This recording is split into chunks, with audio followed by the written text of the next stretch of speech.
Hi everyone, in front of me I've got REALME 11 Pro and let me share with you how to change the screen timeout on this device.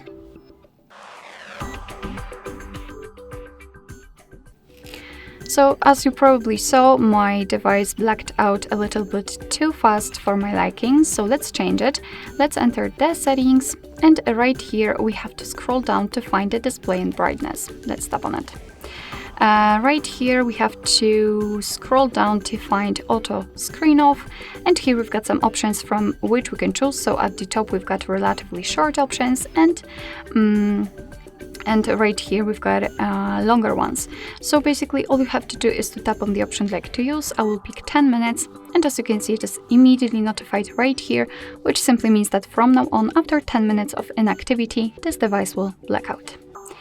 Alright, so that'll be all. Thank you so much for watching. I hope that this video was helpful, and if it was, please hit the subscribe button and leave the thumbs up.